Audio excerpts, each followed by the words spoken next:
على بعد 10,000 كيلومتر عن العاصمة باريس تقع جزر البولينيزيا الفرنسية بمياهها الزرقاء ورمالها الذهبية. هذه المنطقة الساحرة تعرف بإنتاجها لإحدى أشهر أحجار اللآلئ في العالم. لمعرفة المزيد نخرج في هذه الرحلة مع أغون الذي يقودنا نحو مكان نمو المحار التي تنتج أحجار تايتي الشهيرة. Surtout à plus de 8 mètres de fond, comme c'est la profondeur maximale qu'il faut pour l'utopie. يتم رمي هذه الهياكل الحديدية مربوطة بخيوط طويلة. هنا تنضج الأحجار الكريمة داخل المحار لمدة عامين قبل استخراجها.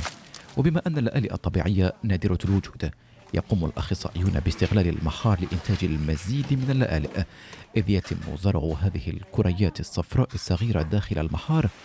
يتم بعد ذلك تطعيمها بمواد عضوية تسمح بنمو اللآلئ شيئا فشيئا.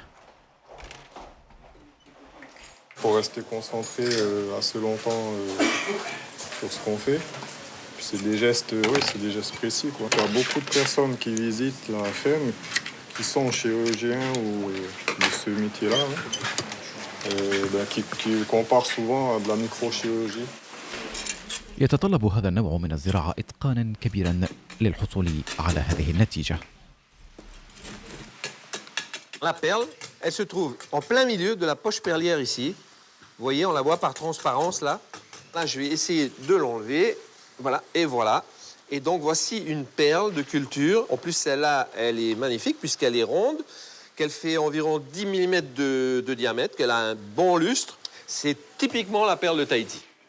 لكل لؤلؤة شكل ولون مميز وبريق خاص، لذا يبلغ سعر الواحدة 1000 اليوروهات، وهي كنز لصناع الحلي والمجوهرات.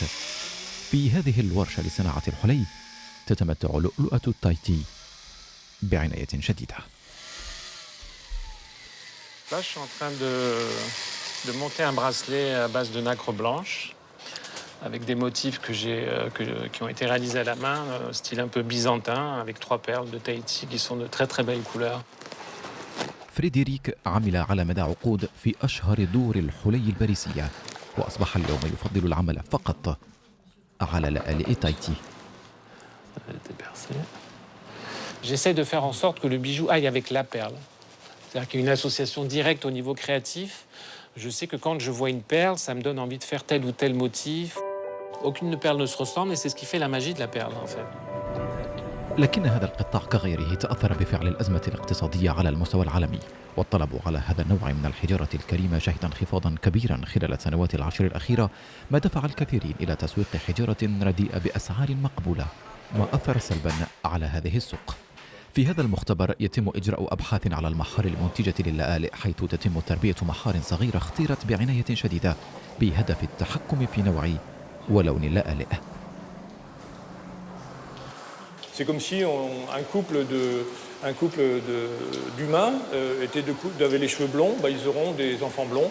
Et c'est à peu près le même processus qui se déroule avec la sélection pour la perliculture. C'est pour faire des perles plus jolies, on espère en moins grand nombre.